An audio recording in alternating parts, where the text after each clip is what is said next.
Welcome back to Unleash the Goats, where we unleash ourselves upon the Star Wars franchise with reckless abandon, and nobody quite knows what we'll say next, least of all us. I'm Nat, she, her. Angela, say hi. Hi, I'm Angela/Faye, she, her. Sugar, say hi.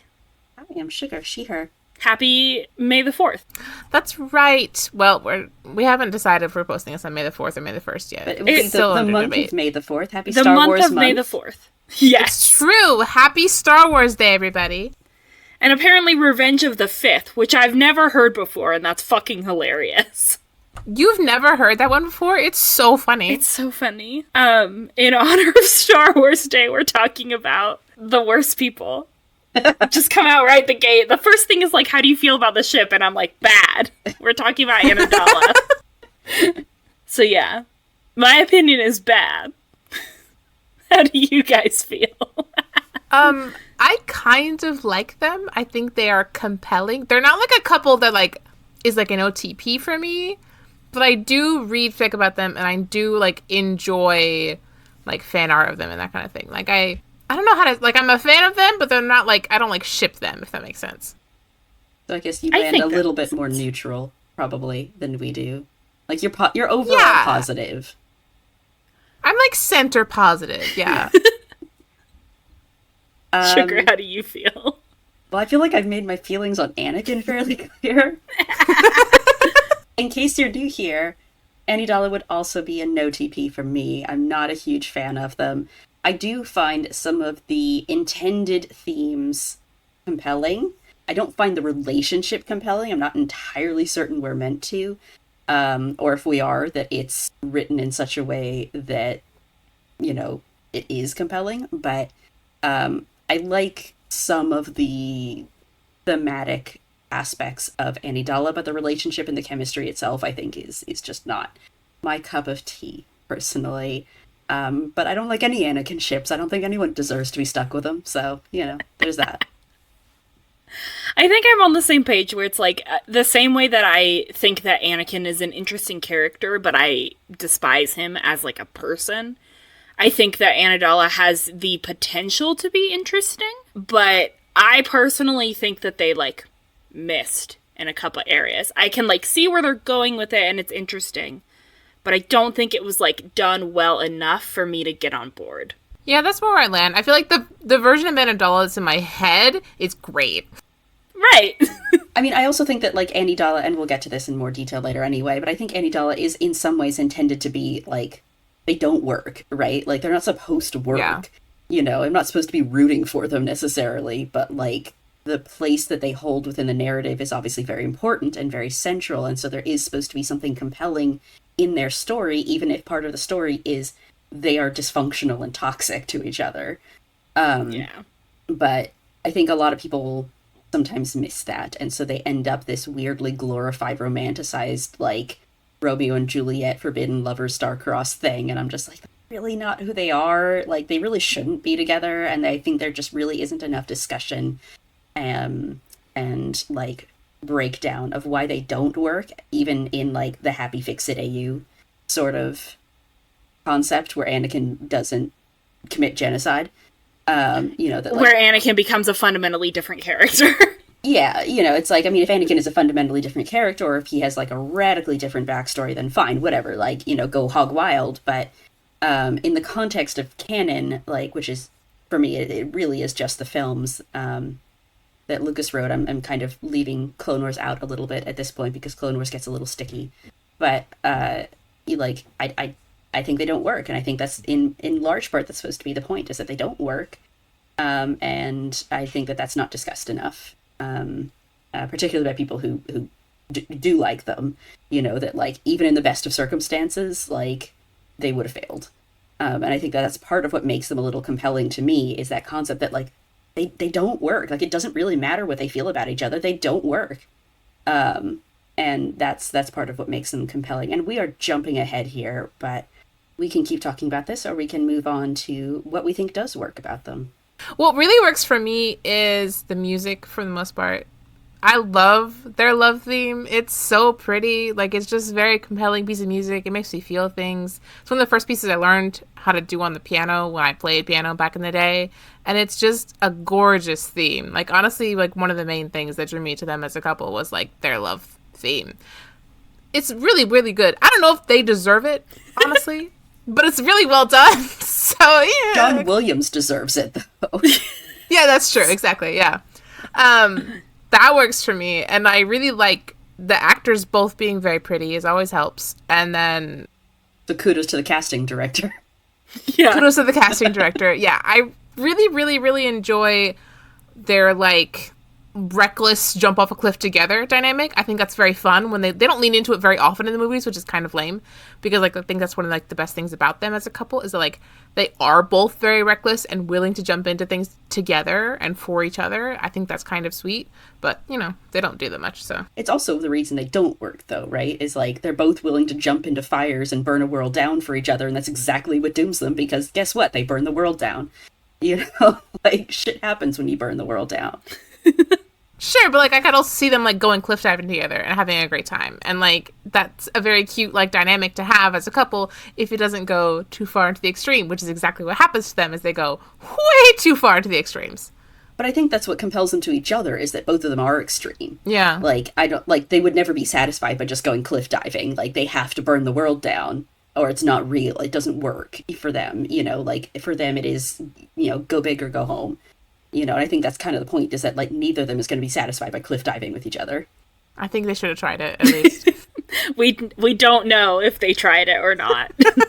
Let's assume they didn't, but I also think even if they had, they still would have burned the world down. Anakin, at least, would have burnt the world down. Do you want to keep going, Faye, just since you're... Those were all of my positive thoughts. Those were all of your reasons. Okay. I mean, I could probably find some more, but we are, you know, moving along. Okay, well, I can talk a little bit about why the things that I like about them.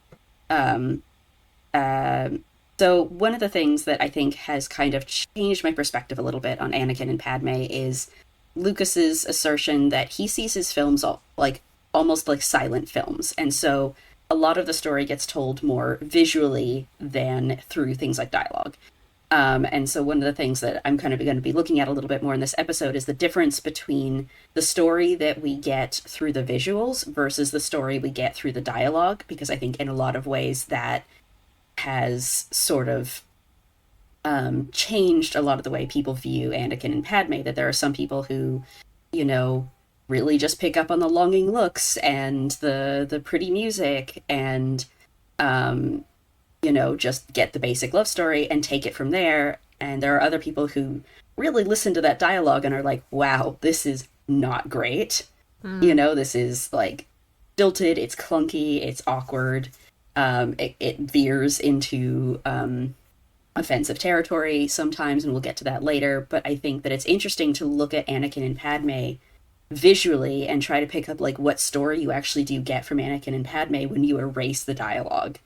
You can leave in the music, but like erase the dialogue, and you pick up, basically you just get a very simplistic forbidden love story, right? Like they're staring at each other all the time, they can't do anything, they seem like they're struggling a lot, there's a lot of longing, a lot of yearning, and, you know, like they have a couple of cute moments, you know, out in the field where they're dressed in beautiful clothing and the sun is shining, it seems happy and positive, you know, and then they get married at the end. It's very kind of basic forbidden love story sort of territory. And, you know, so in a lot of ways the visuals do kind of work, and I think that the actors are getting that across. I think the actors are very much kind of giving that like losing the word I'm trying to look for here, but like very like strained, like everything is painful and difficult because they just like are feeling so much for each other that they just cannot physically handle it. I think that does get across in their visual performances. So I think that does work. And then I will discuss what I was kind of mentioning earlier here, these thematic elements of Anakin and Padme, and that subversion of the trope where it's like, I would burn the world down for you, is this very romantic thing most of the time. But like with Anakin and Padme, the whole point is that it's awful.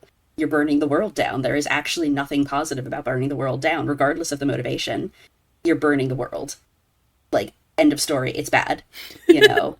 And I think that I actually find that a very compelling narrative, you know, that, like, it doesn't matter how much they love each other or how much they think they love each other, even. Because, honestly, I don't genuinely think that they love each other. I think it's very, like, they love the idea of each other more than they actually genuinely love each other.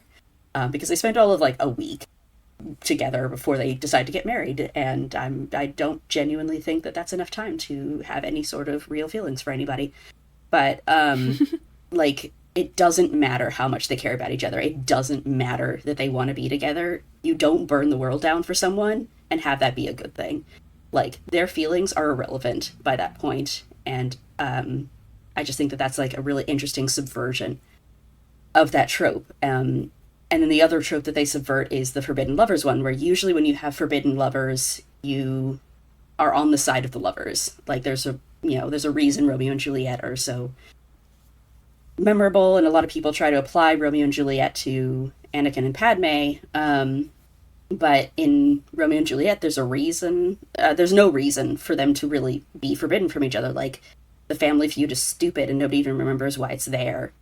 But with Anakin and Padme, there are really good reasons that they should not be together, especially as they are, and they go for it anyway. They choose to just be selfish and go for it anyway, and so, like, you really aren't supposed to be on the side of the forbidden lovers because there's a reason they're forbidden, and they're being selfish by choosing to be together rather than, like, fighting for love. It's just like, no, you're just being assholes, you know? And so I think you're getting, like, a really interesting subversion of tropes here.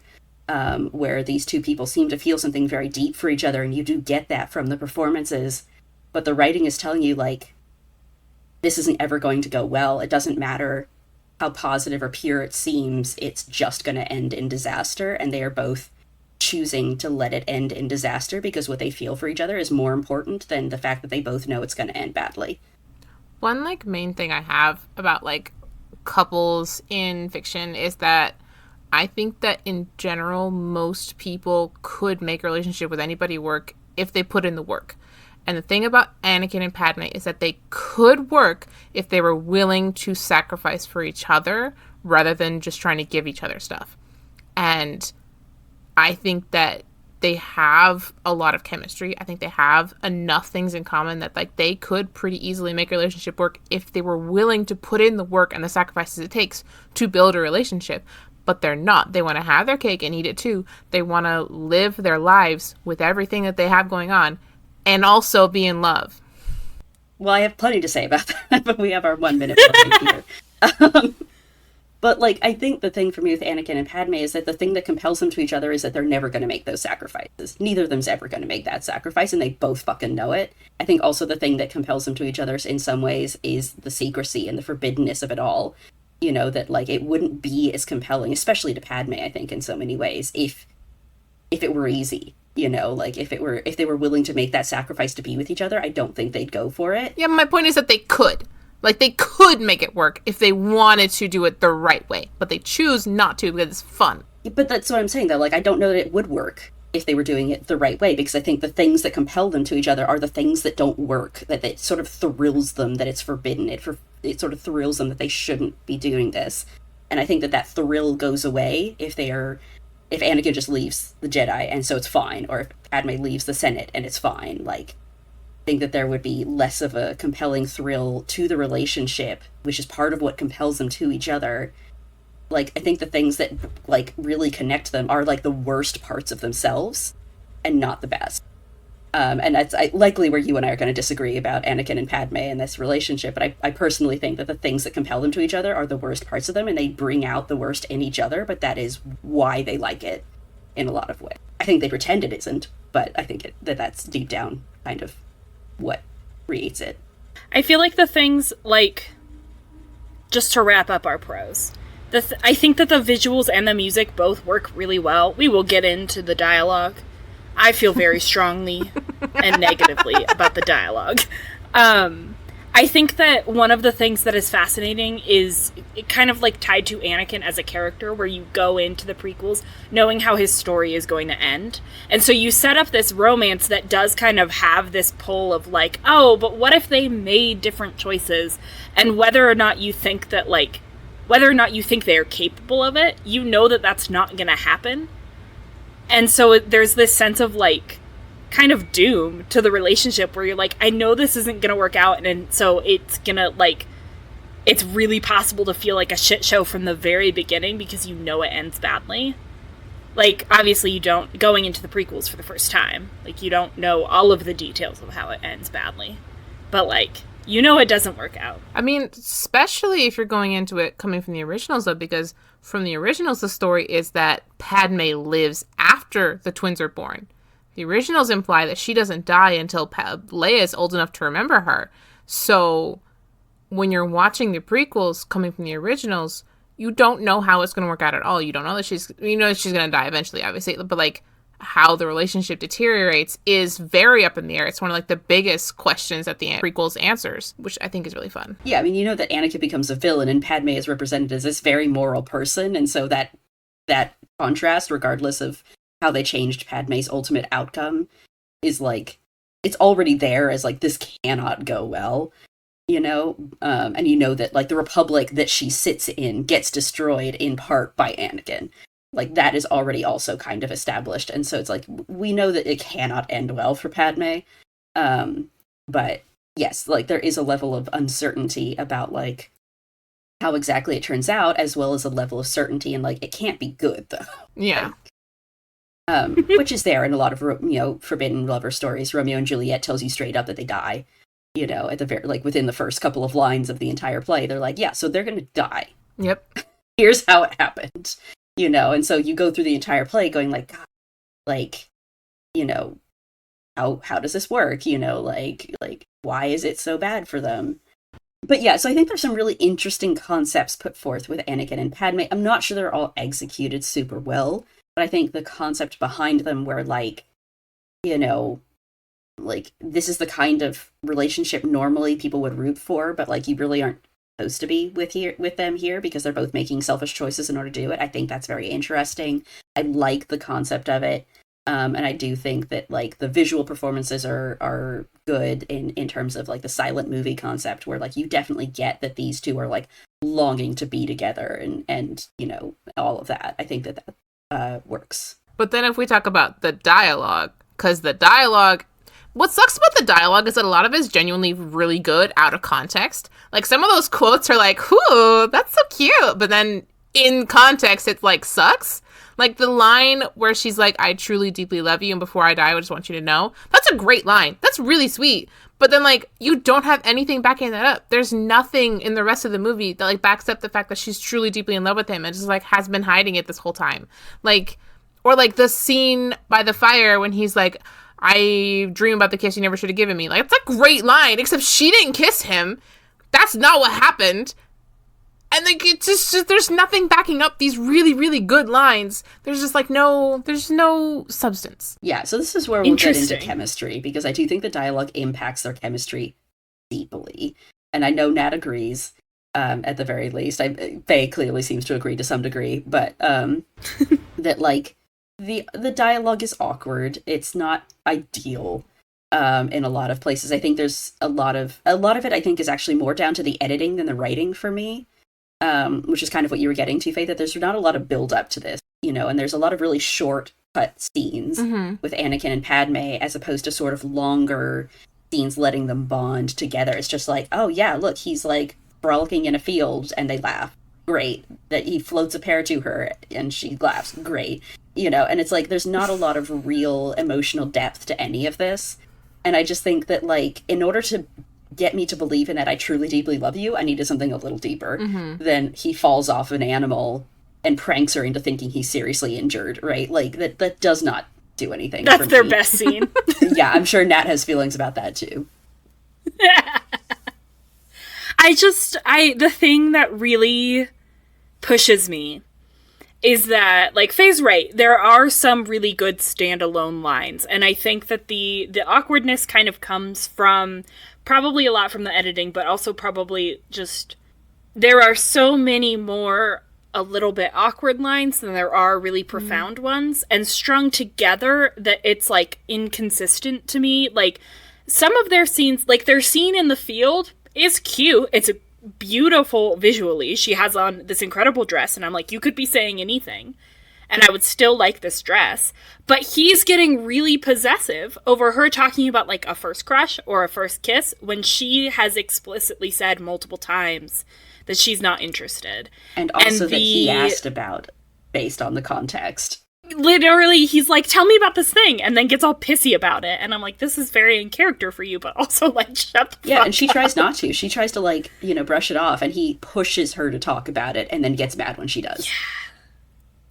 It's not my favorite. I think that there is a lot of potential. I do think that they, like, I think that Natalie and Hayden do a great job of, like, trying, like, doing their best with the dialogue, but there's only so much you can do. And also for me personally, like, you have to work really, really hard to come back from specifically, like, a woman saying no and not being listened to, and, like, someone still trying to pretty aggressively romantically pursue her. And so when she says, I'm actually in love with you, that comes out of fucking nowhere for me.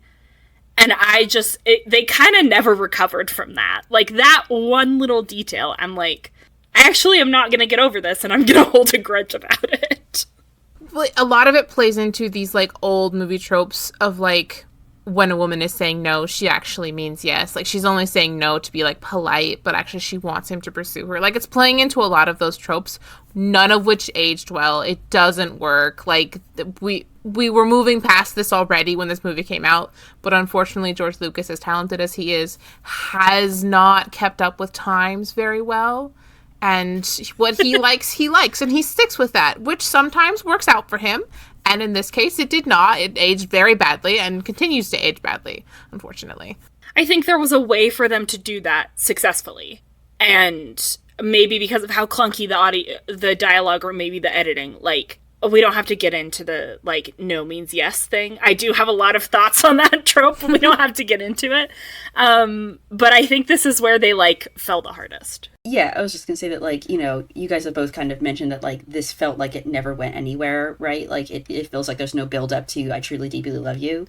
But I think that that's because we're coming at this from the perspective of three people who mostly identify as women, and who have been raised as women, and so there's a very different perspective we are bringing to this romance than George Lucas had on this romance. And Yes. So I think from Lucas's perspective, he did have, when a woman says no, she means yes, and so Padme, from the very first time in the packing scene, where, you know, she says, you looking at me like that makes me feel uncomfortable, I think we were supposed to understand not like, wow, back off, you creeper, but like, I'm actually super attracted to you, and that makes me uncomfortable. Yes. I mean, we do have to keep in mind that not too long before he started making these movies, he got divorced and no longer had his wife around to correct him when he did these things, because you could argue that Han and Leia have a similar dynamic where when she says no, she means yes, because she kind of pushes back against him, like, flirting with her, but she doesn't really mean it. Like, she's kind of flirting back, and, like, they do it more successfully because Leia never straight up says, don't pursue me. She just, like, is a jerk to him, that he likes that. Whereas with Padme and Anakin, she says no, and Anakin still pursues her anyways, which is a much more aggressive version, and a much worse one.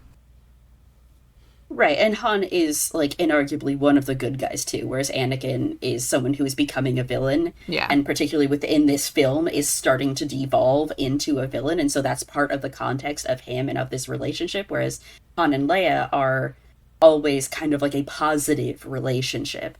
And by the time he starts more seriously pursuing her, they are also friends and have been friends For and years. working together for several years now. And so you can kind of understand their dynamic from that perspective, whereas Anakin and Padme have like, you know, a week's worth of time together, you know, maybe back 10 years ago. And then he's coming in being very, very, like, assertive, maybe. He's not quite aggressive, but he's very assertive about his pursuit of her, you know, and that he does ignore her no's and her discomfort more than once. And it's like, even if you assume Padme is uncomfortable because she's attracted to him and knows that she's not supposed to act on it, he should still be respecting that. And he isn't. But I think that if you try to pretend that we're looking at this from the perspective of a, 50-year-old dude, that, like, you know, Anakin can feel that she's super into him, and, you know, that, like, the rules just shouldn't apply to them, and so he's pushing because he knows that this is what she really wants, and, you know, that he feels so much that he can't hold it back. It's not really his fault, but, like, he is being selfish in it, and that is something that is being critiqued, but that his feelings for Padme are just so overwhelming, and that, you know, ultimately he knows that Padme feels the same way, but that she just is a little bit more moral than he is, and so she needs, you know, a little bit more of a push. And so by the time you get to I Truly Deeply Love You, I think from Lucas's perspective, that was built up. Because you set up with the packing scene that she is already deeply uncomfortable by the attraction. But we're viewing this from such a different perspective that when we hear her say, I'm uncomfortable, it's like, wow, I am so not into this. This is creepy. This is uncomfortable. Back off. And so there isn't enough. I feel unsafe. Right. And so there isn't enough from that starting point to get her to I Truly Deeply Love You 2 hours later.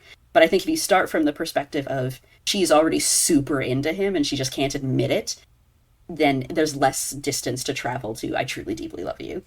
And, like, we're viewing this and analyzing it from a very different perspective than I think Lucas was.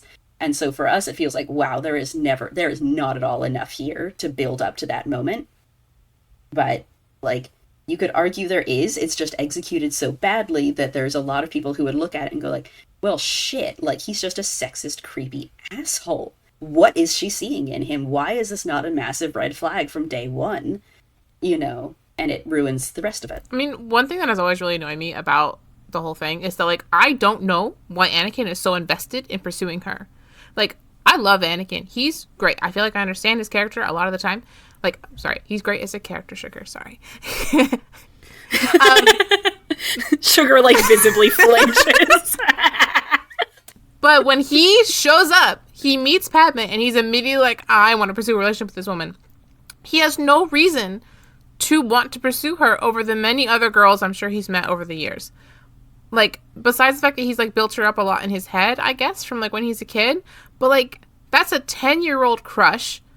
He's done other things in his life. Like, why is this the thing that's sticking, I guess, like this? And why does he so insistent on pursuing her? What is it about Padme that, like, has him so invested? Besides the fact that she's pretty and hot. Like, he's met other hot girls.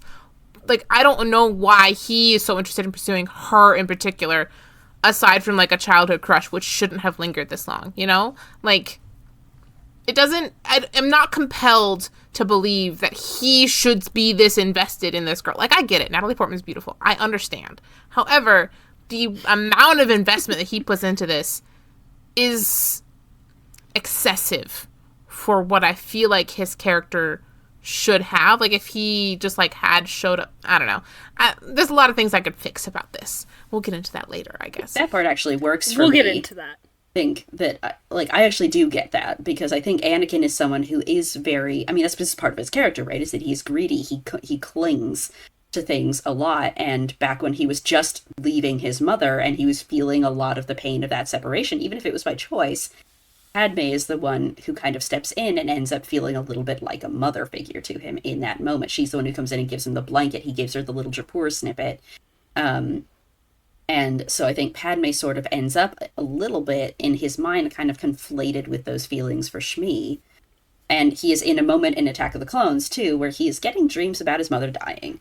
And then he is suddenly thrown back into this, you know, situation with Padme, where Padme's life is also in danger. And so I could see these things kind of coalescing together, where, like, he desperately wants this connection with Padme because he feels like he can't go seek it with his mother, but that he is now in a position where he is officially supposed to spend a lot of time caring about Padme. That makes sense, except, like, where it loses me is the jump to being very connected with Padme and, like, her being a childhood friend to being romantically interested in her enough that he wants to, like, break his vows. That's where it loses me, because I understand, like, wanting to reform a deep connection with somebody that like you have conflated your relationship with your mother with like over the years. Like that makes total sense. But he jumps so fast into I must date this girl, especially for somebody who has sworn to never date. Like that's where the leap kind of loses me. And I think that one for me, I explain away as he's never that committed to the Jedi way of life. Like, it's not that hard for him to not commit to that, you know, and that he's always kind of not felt like he fit in, which is exactly why the Jedi didn't fucking want him. But setting that part aside for the second, like, I don't think he's ever fully committed. I think he always kind of longs for what he had with Shmi, and he wants, and I think also, like you mentioned, like, this is a 10-year crush. Like, he clearly is having a baby puppy love crush on her when he's 9, you know, that he sees her and he's like, oh my god, first crush ever, right? Like, and she's nice, and she gets conflated with the feelings for his mother and is there in the pain of his separation from Shmi. And so I think there's a lot kind of happening that gets wrapped up in Padme, and I don't think he's ever that committed to the Jedi way of life, especially because we do have a scene with Palpatine, I think, in Attack of the Clones, where we hear Palpatine mention something along the lines of, like, you're better than them, your feelings are what make you special.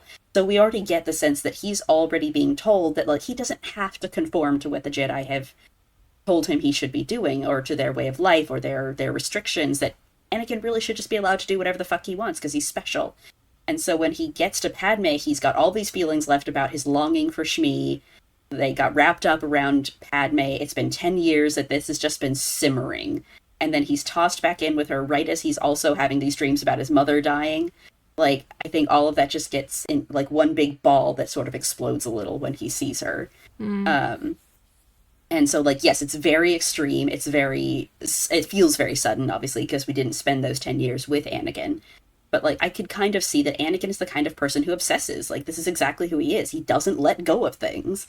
And so he's just been holding on to these feelings for 10 years, and, like, it's just, like, a repressed bottle, right? Like, the pressure's building up, he sees her, you know, and that's it.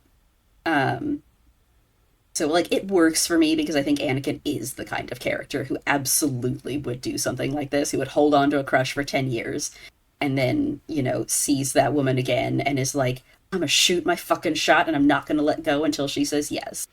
Like, that works for me. Yes, Nat. It was a good Anakin impression. I'll touch on the Tuskens. Here's the thing, is that, again, as we've mentioned, their relationship is, like, forming as Anakin then goes and commits a genocide, basically, right? And so Padme, as a person who has been set up as a very moral character, then listens to Anakin come back in and say, here is how, like, my rage got the better of me, and I murdered all of these people, except because of racism, they're not considered people, right? And Padme is then just like, this changes nothing about my feelings for you. And to me, that kind of fucks with her characterization of supposedly, like, always being a moral character and, like, making the kind and correct choices. I realize that this is based on probably Lucas, like, it's not intended to be a genocide, right? Like, the Tuskens are not intended to be looked at as people. Anakin very explicitly calls them animals. Part of the reason this isn't working is because we are obviously looking at it, again, from a very different perspective than Lucas is, and it has aged poorly. But I feel like we should have caught that on the editing floor. And those are my feelings about the Tuskens. The Tuskens get wrapped up in some very obvious racist tropes. Faye mentioned that the stuff with Padme and the sexism is based on older tropes from movies and older romances and other films that Lucas already liked. The same problem is happening here, but instead of, you know, awkward romances from the 50s, you know, it is like Westerns and the way Native Americans are depicted and Arabic people are depicted. Like, this is very Lawrence of Arabia kind of bullshit, and, you know, all of those kind of films from that period of time. Like, there is a lot of that happening with the Tuskens in particular, And so while like they are people, they are a savage people, and you're not supposed to be sympathizing with them over Anakin. That what happens to Anakin's mother is supposed to be more sympathetic and horrific than what Anakin does to the Tuscans. Like, what Anakin does to the Tuscans is not usually considered a genocide, but a massacre, because there are obviously plenty of other Tuscans still. Yes. But he does genocide Fair, this tribe, but he doesn't genocide the entire race. But it is a massacre. The way that it's framed feels like the equivalent of, like, he went out and killed, like, a family of wolves. Like, that's the way it's framed in the movie. Like, something horrific and awful, like he killed a bunch of puppies. Like, it's sad, but, like, you know, people do that. That's not what happened. Yeah. He killed a bunch of people. And there is some, like, you know, looking back on it from our perspective now, in the sense that, like, the Tuscans are getting represented better and more as people in current media. But, like, he does show, like, a little Tuscan kid, you know, playing with a pet or playing with a ball or something. And so there is kind of just the slightest element of, like, they are a people, this is a village, this is a child that he has just killed, but the way Padme reacts to it does feel very underwhelming. And it is one of the biggest black marks, I think, within this relationship, and the reasons it doesn't work, because, like, you're right, like, it does feel very out of character for Padme in a lot of ways. Just given what we have learned about her, and, you know, people have come up with 10 million different reasons for why she reacts the way she does. Like, the only one I know from the creatives behind the film is Natalie Portman kind of talking about, like, how she felt like Padme is someone who just wants to fix everything. And so she sees Anakin get this dark and this violent and this in pain, and she reacts to that by going, like, I can fix you with my love, you know, like, I can love you so much that I bring you back from this. And she decides to believe in that so much because she loves him so much that she just has to fix it. And that's what kind of compels her into this relationship, that she already has so much love for him that, like, it's more important to try to fix him than it is to try and, you know, bring him to justice or get justice for the Tuscans. But, I've got a lot of feelings about how Padme reacts to the Tuscans, and that can be a whole other episode. Next month's art special is this one scene. Like, genuinely, you could discuss it for 2 hours. It would be... Yeah. There's a lot kind of wrapped up in how the Tuscans get treated in Attack of the Clones, and in the prequels and the original trilogy in general, and how it relates to Padme in particular, and her relationship with Anakin, and the overall characterization of her character, and the way that people sort of misconstrue or you know, differently interpret Padme's character based on how you interpret that one scene.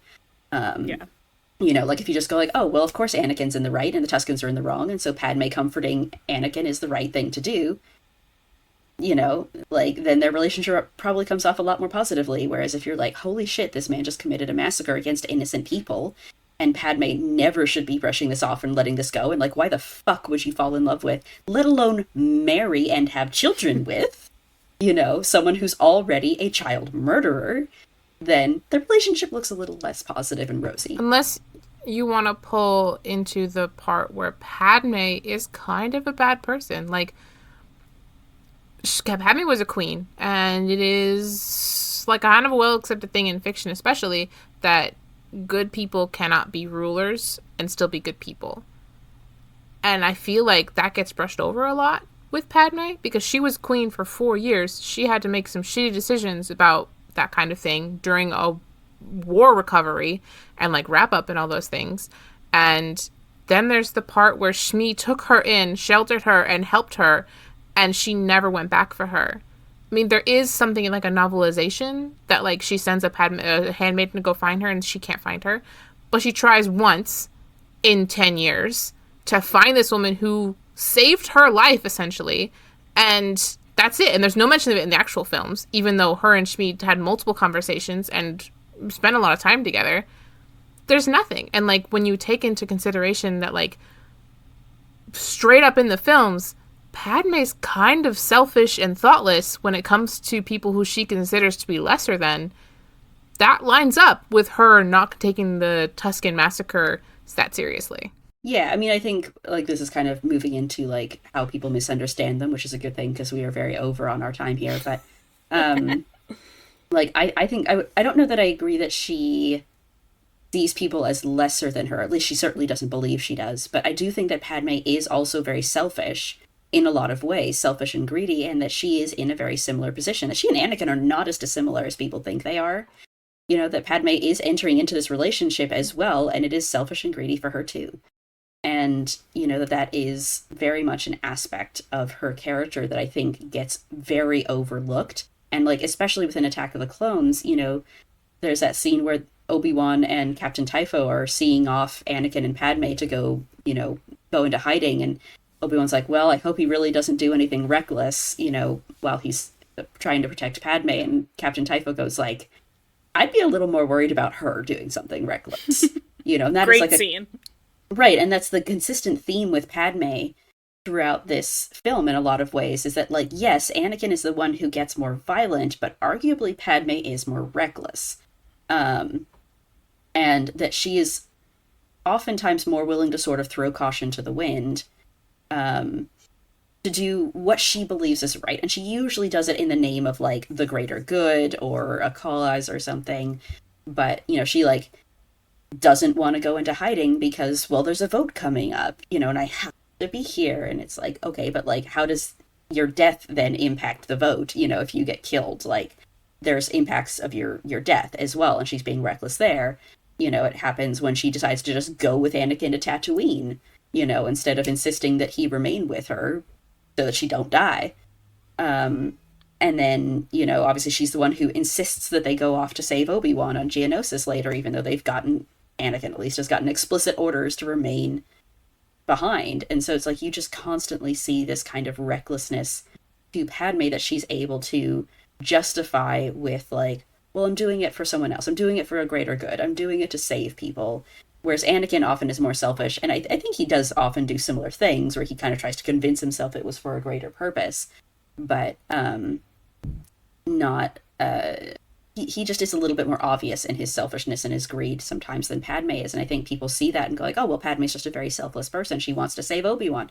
She wants to help him go save his mother. And it's like, yeah, but, like, what are the consequences of those choices? And how does that maybe make her choice seem a little less selfless in relation to that? I would be more understanding of it if there had been a single scene earlier in the movie where she's like, how's your mom? Have you heard from her? Is she okay? Anything beforehand from the woman who saved her life. I mean, like, hey, have you checked up on your mom? Is she okay? I looked for her, couldn't find her. Do you know anything? Anything prior to them running off to Tatooine would have really helped me, personally. Yeah, I mean, I think that doesn't bother me in the sense that, like, you know, we don't really see anyone else running off to check on her either. I mean, Anakin's response would be like, well, I haven't checked on her either, so, you know, I don't know. Like, oh, yeah, but, like, that could have opened up the conversation of, like, his dreams way earlier, which could have, like, foreshadowed it a little bit. Like, I feel like they could have done something. True. I mean, there was a scene where they were supposed to talk about his nightmare when they're on the refugee ship, and he has a nightmare while they're on the ship, and they were supposed to, and it kind of leads into that conversation that does make it into the film about attachments. I like that better than... I mean, I do like the scene on the train, actually. I think it's one of their sweeter scenes. But I do like that better than the actual scene we got. Yeah, so they were supposed to kind of touch on it because he does have the nightmare about his mother. I think she asked... I'd have to watch the deleted scene again. It's been a minute since I've actually seen it. But there is, I think, a discussion before he has to run off to Tatooine, where they kind of hit on that. Obviously, she isn't like, hey, I looked for your mom and couldn't find her, which would be a little ridiculous given that, like, 20 minutes later in the film, they go to Tatooine and within 2 seconds, Anakin finds Watto and he's like, where's my mom? And he's like, oh, well, I sold it to this Lars guy. Okay, well, in fairness, the reason that he gets that information is because he's Anakin, not because he asked. Watto wasn't just telling anybody. Watto was like, oh shit, this guy I used to own could kill me right now if I rub him the wrong way. I have to tell him anything to get him away from me. Whereas, like, Padme's hand people, like, he has no motivation to tell them anything. I don't think they find Watto at all in the book. So for reference, it is an E.K. Johnston book. It's one of the Queen's something series, Queen's Shadow or Queen's Peril or something like that. I don't like her very much. Yeah. I never actually read the book where this particular line is from, but I think the implication given is that she sends Sabe, in particular, to Tatooine to try and find Shmi. It is, like, 4 years later, because this is set, like, just post her term as queen. So it does take Padme about 4 years to send anybody back. to Tatooine, and by the time she gets back to Tatooine, Watto has since gone broke and has moved. And so they can't find Watto anymore. And I don't know that there's any real explanation as to why Sabe is never able to find Watto, but she also doesn't get a lot of time to do it because Padme then goes on to be a senator and she pulls Sabe back out, and never is able to, manage to send someone back, presumably. But it would be a little funny if she was like, yeah, we couldn't find anything. Like, I tried, but, like, we couldn't even find Watto. And then Anakin is just, like, drops onto Tatooine and is like, hey, look, he's right here. It's a really weird thing for E.K. Johnston to have put in that, like, oh, yeah, Padme totally tried, but, like, they couldn't find him. He was gone. It's like, but in Attack of the Clones, it takes Anakin 2 seconds to find Watto, even though Watto clearly is not in his shop anymore. Like, he's out, I think, in a stall somewhere or booth, and it's like, Anakin finds him just fine. Like, it would take probably not that much effort to find Watto. He probably did have to ask around, to figure out where Watto had gone if he wasn't in the shop anymore. It's not like Anakin just has, like, Watto radar. I feel like that attempt at a, like, oh, she couldn't find them is trying to make Padme a less flawed character than she is. Yes. It's an attempt. Like, it's working really hard to try to be like, no, she is perfect. And it's like, no, she's not. Yeah, welcome to E.K. Johnston. But, yeah.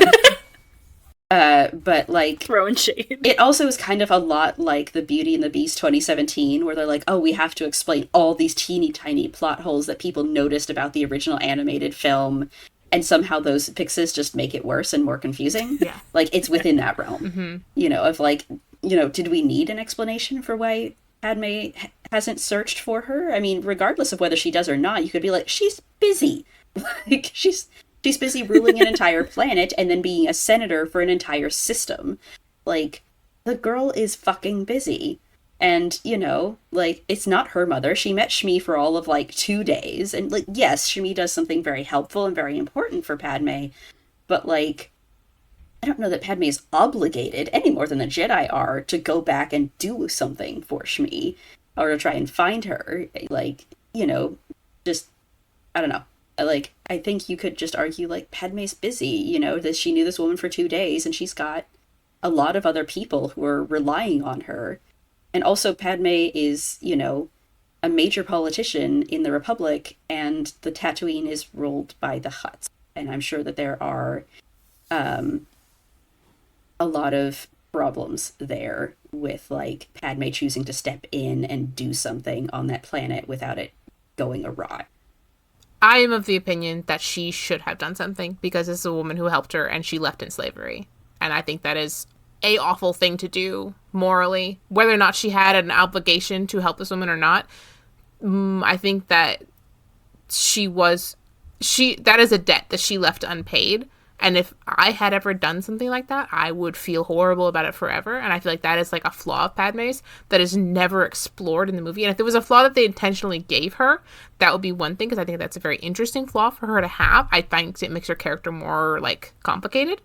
But because it's just kind of brushed over and not addressed at all, not even in the fandom, it really bothers me, because this is something that they just, like, set up as, like, a fine thing that happened. Whereas this is a woman who helped her and sacrificed her son, almost let her son get killed in order to help this girl, and she just left her and never checked up on her, according to the movie canon. And I think that is just a shitty thing to do. Whether or not she had a moral obligation or contractual obligation or not, like, there's just a shitty thing for her to do, and I wish it was addressed. And I wish it was, like, part of her character rather than being something I have to infer based on what they're telling me in the movie.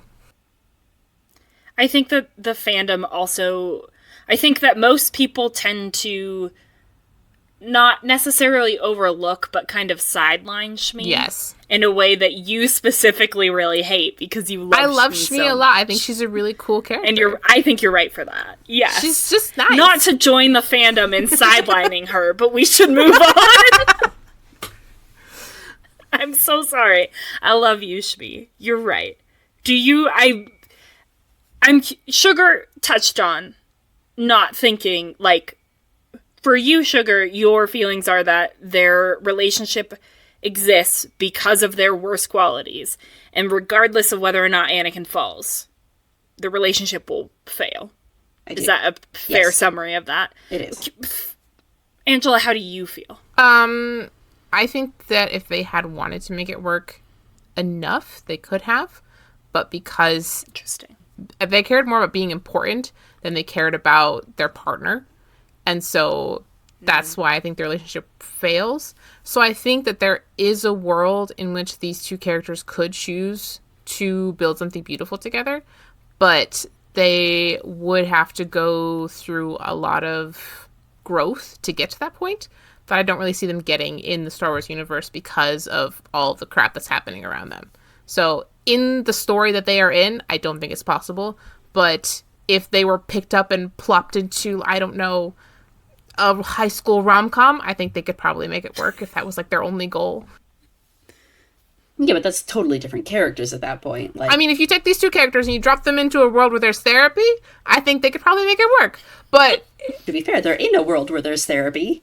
Like, Therapy Anakin's that choosing they not to take advantage go of to, it. I don't know. If you force them to go to therapy. I think that if their only goal was to live a normal life and to be in love, I think they could make it work. But because they had their main goals are to change the galaxy, make a difference, be important, that kind of thing, they don't prioritize each other. And that's the reason, that's like a big part of why the relationship fails. But that's who they are, too. So it's like, at that point, can they make anything work if who they are is, like, dysfunctional to each other and to this relationship? Like, this is a core aspect of both of them, is that neither of them is willing to make that sacrifice. Neither of them is willing to prioritize one thing or the other. They're trying to have their cake and eat it, too. That's what they both want. And this is, like, a very, like, important aspect to both of them. And that's why they fail. Like, there's no point where either of them is going to make that sacrifice because that just isn't who they are. And so, like, I don't think that there is any point in this, with these two characters in this context, where they would ever make that choice. And so that just tells me, like, no, it doesn't work. They're never going to make anything good out of it because they can't. Neither of them is the kind of person who could make something good out of what they have. Yeah, but I think people can change if they had wanted to, and they didn't want to, and that's why it fails. But if they had wanted to, they could have. That's kind of the fact that they don't want to is who they are. And like I said, I think people can change in... I mean, I'm thinking of them in terms of, like, if they were real people. As characters, no. But if they were actual people who had these, like, characteristics, I think that they could change and be an actual couple if they'd wanted to. But as characters, the way that they are written, no, they would never actually work because they would never make that choice, like you said.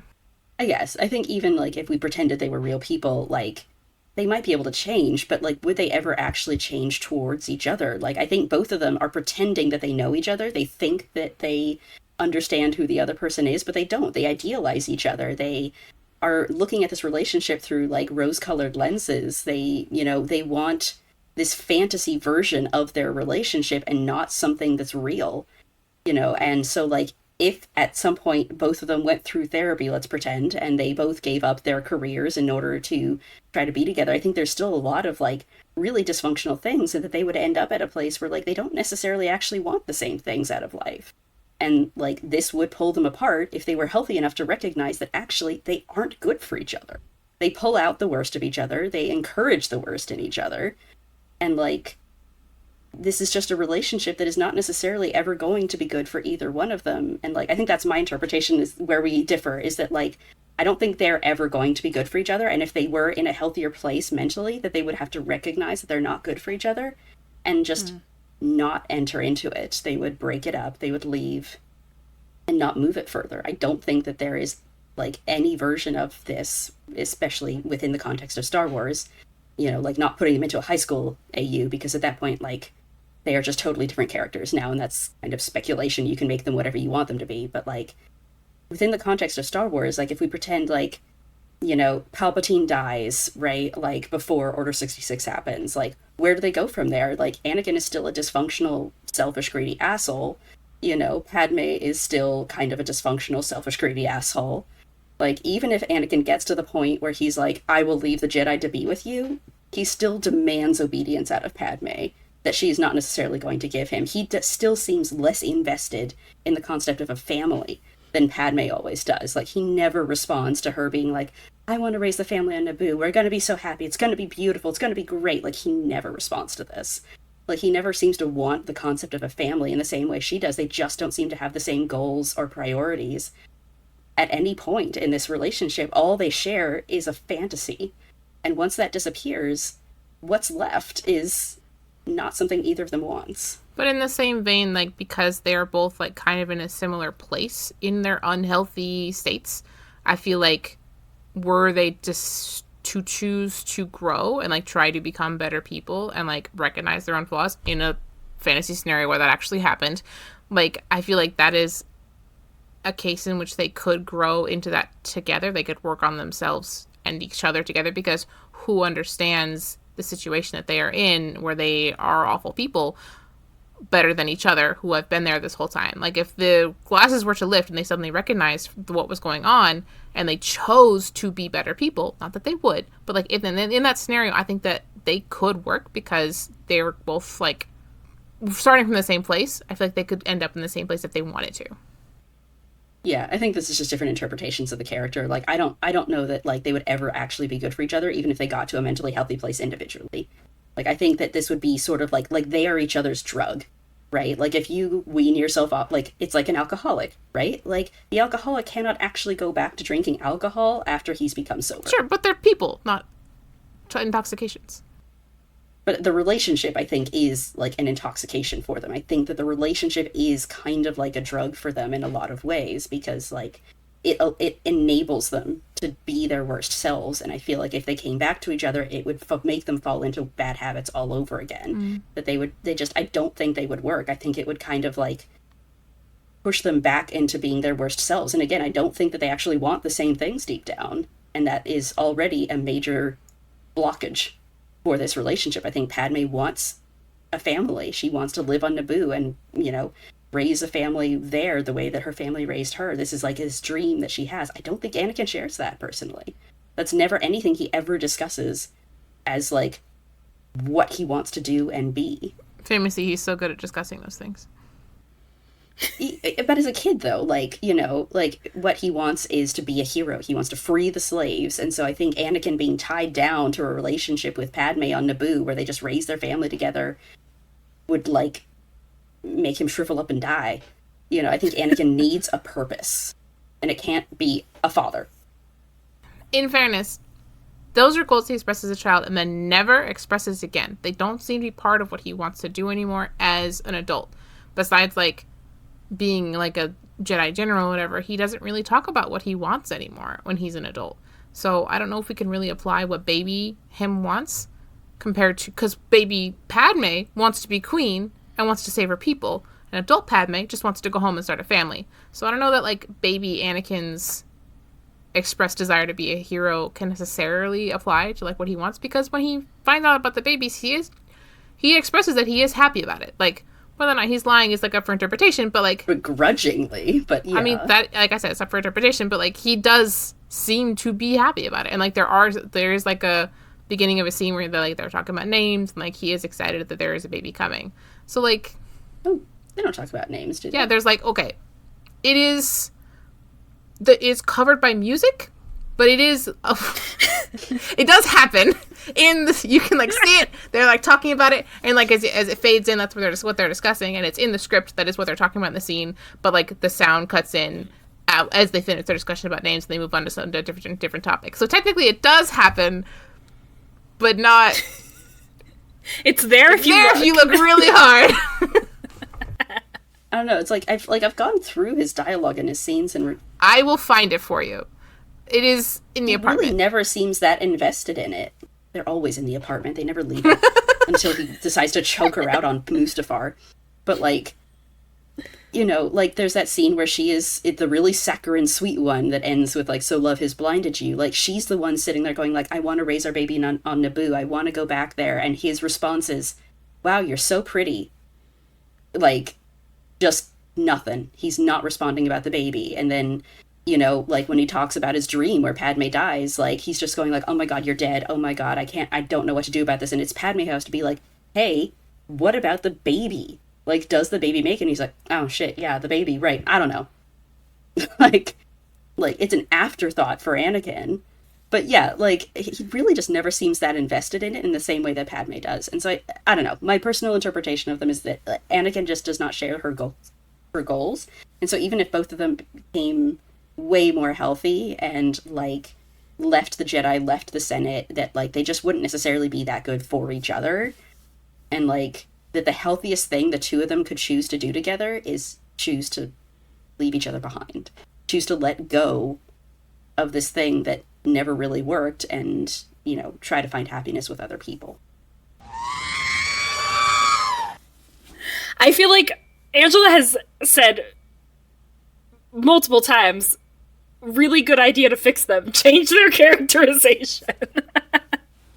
I mean, I think it's not so much change it, but, like, explore it a little bit more deeply. Instead of, like, the kind of fluffy scenes that we got where he's, like, you know, pretending to be very injured or floating a pear. Like, you know, I think that there could have been more discussion of, like, who these characters are and where Padme's flaws are, where that selfishness is coming from. I think you could really work on Padme being somewhat more corrupt person to kind of flow into the idea that Padme is willing to give up those morals to do something she knows is a bad idea in the end.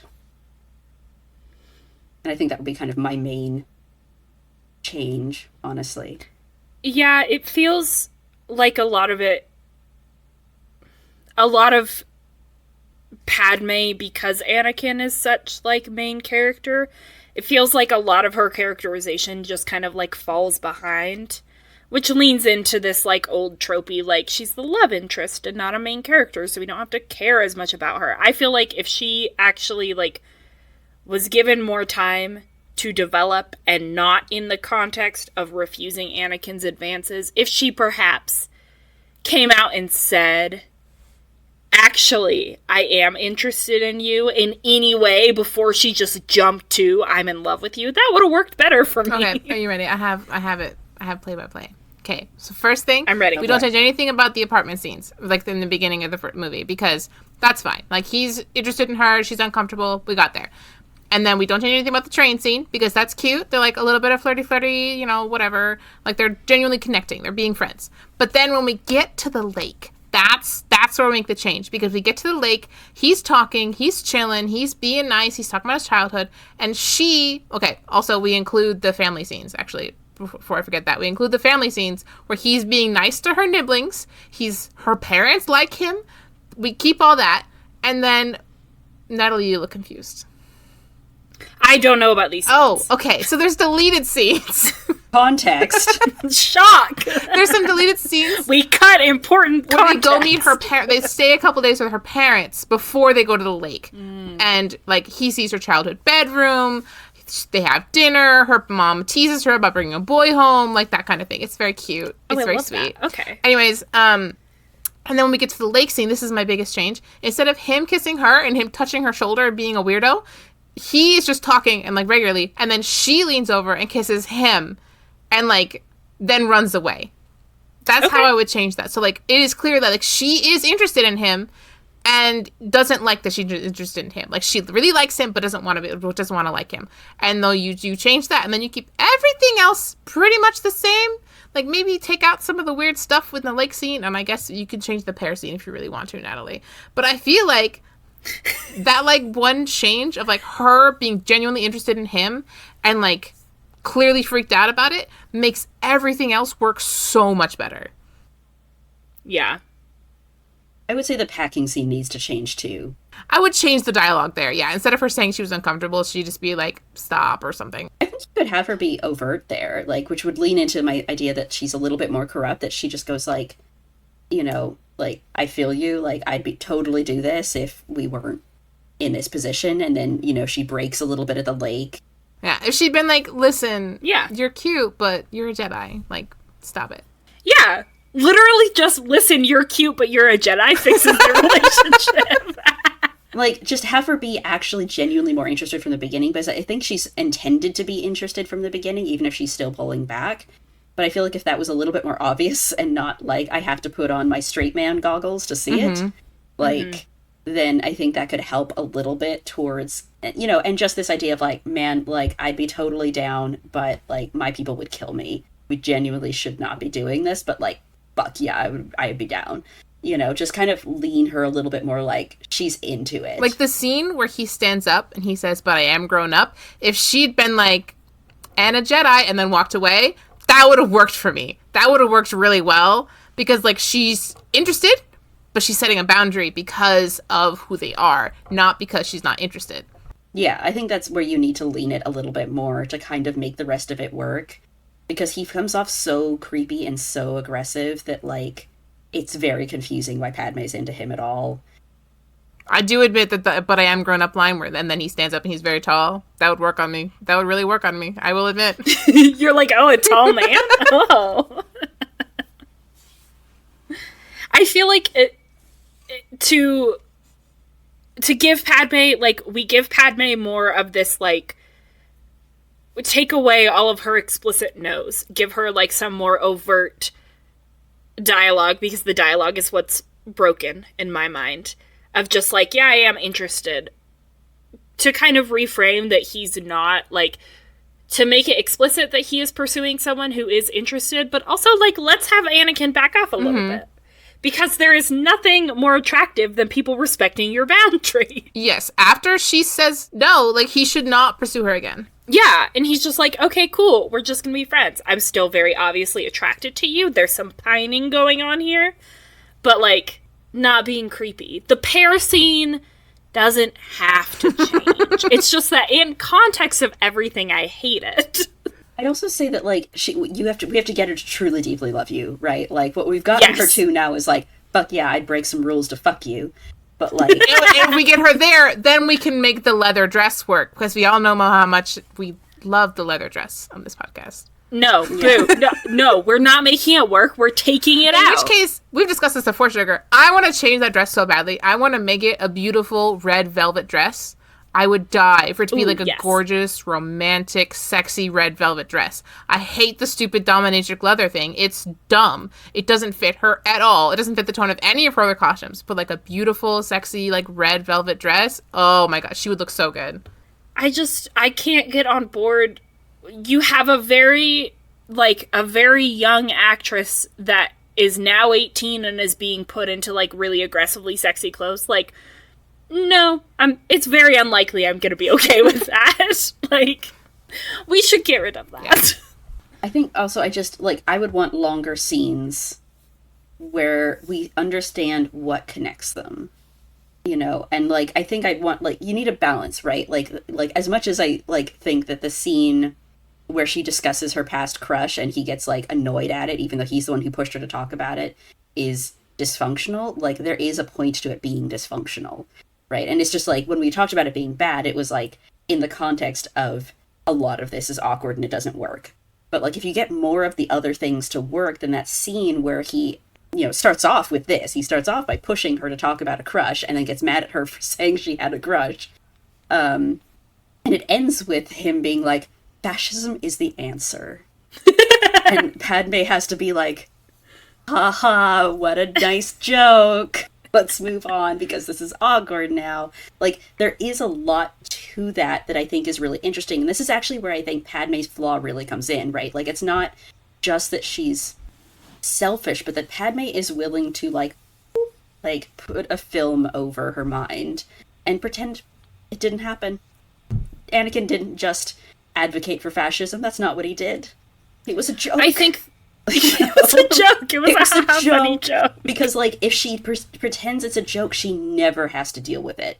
They can just move on, and she can just be attracted to this dude with no consequences, no qualms. There's no conscience that has to come in here. She doesn't have to report him for being a Jedi super into fascism.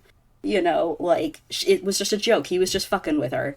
And I think that's something Padme does a lot of, and I wish that there was a little bit more insistence on, like, Padme recognizes that there are problems in the galaxy, and sometimes she's able to be like, yes, the problem exists, but, like, I can't focus on that because I have to focus on fixing it, right? Like, I have to focus on the solution and not the problem. But, like, what's interesting with Anakin is that her solution to he's super into fascism is, if I just fuck him hard enough, he will, in fact, just not be a fascist anymore. He'll just not be a fascist. He'll just stop killing children if I fuck him hard enough. In fairness, she fucks him hard enough, she gets a kid, and the kid does stop him from being a fascist. I'm not sure that was Padme's plan. I'm just saying. That does not appear... But I'm that's saying clearly it not her works, plan because she seems technically. pretty shocked later. She seems pretty shocked when he does the killing stuff all over again later. So that clearly is not actually the plan. But did her plan work? Kind of. Not really. Like, I think that's so much of their like, relationship. she fucks him is, so like- hard he becomes a bigger fascist, though. Like, let's be Listen, honest. you gotta here. fail Oh, before you shit. can thrive. Like, does he thrive? He dies immediately after. What do you mean, does he thrive? Like, yeah, kind of. Immediately. Yeah, but then he gets to be a fun ghost and, like, say cryptic stuff to Ahsoka. Like, he's having a great time, clearly. Is he? Okay, that's fair. Moving on from the Ahsoka show, because we've done that. Nat, please. No, we're not doing the Ahsoka show again. I feel like so much of their relationship would be, like, if I could just buy into the fact that Padme was actually interested in him from the beginning, like, it would explain a lot more. Like, the scene about her crush doesn't work because I don't buy that she likes him. And so the fact that she just kind of, like, closes her eyes and lets him say shit, like, doesn't make sense to me. If you have done a better job of setting her up as someone who is interested and is trying to pretend that she's not, that context makes the scene a lot better. Anyways, we would have time for all this if they had just cut the 10-minute long droid factory scene that we didn't need. Why do we have a 10-minute long droid factory scene? Listen, hot take from Natalie. I No. fucking love that scene. Yeah, no. Natalie, no! It's because I did not watch the movies as much as I played the Lego video games. And that factory level fucking slaps. It's so They made good. it just for you. They made it just for me. That scene is just for me. And I love it. The tension. We could have 1 minute in the movie and then 10 minutes in your level for your game. Yes. Okay, great. Yeah. Okay, we solved it. That's fine. We solved I mean, it feels a lot like a video game sequence. does. Like, Yes. that's part of the problem with it, is that it feels like it works better in a video game than it does in a movie. And it does, and it's great, and I highly recommend it. But yeah, like, I think, like, even if you get her attracted, though, I need to believe she loves him enough to break all of her morals for Yes. him. Yeah. Otherwise, I just believe she has no morals. Right, and so I'm like, we either have to go the direction of she's a little bit more corrupt than we think she is, and say, like, no, actually, she probably would be willing to break her morals, and that's really not that big of a shock. Or you go the other direction, you have to, like, really push that she's super into this dude, and there is something that is really compelling about him within the span of about 4 days that gets her to break all of her morals for him. And, like, one of those has to be true. And I don't think either one is in canon, but that's where I would need the changes for Padme. Like, it doesn't have to be both, but, like, one of them needs to be true in order for Padme to work for me. So, long story short, Padme should be written like she's a person, and then Anidala Shock. might work. Maybe. They should make different choices. And then we would have different outcomes. Crazy! Would you guys like a goat fact to close this out, if we have anything else to say? I'm ready for a goat fact. Okay. Despite popular belief, both male and female goats can have beards.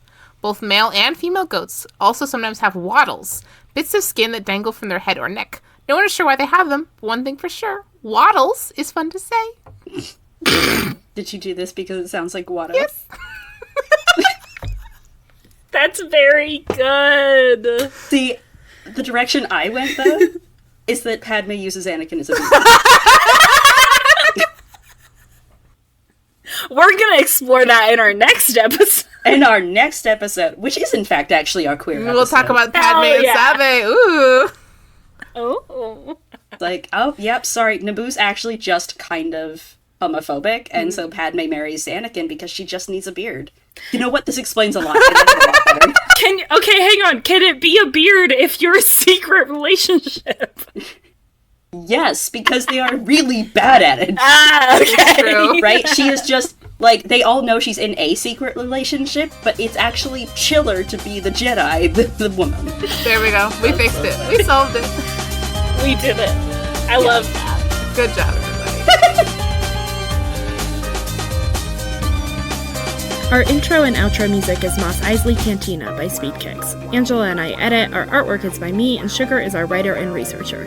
You can find us on Instagram and Tumblr at Unleash the Goats. Thanks for listening.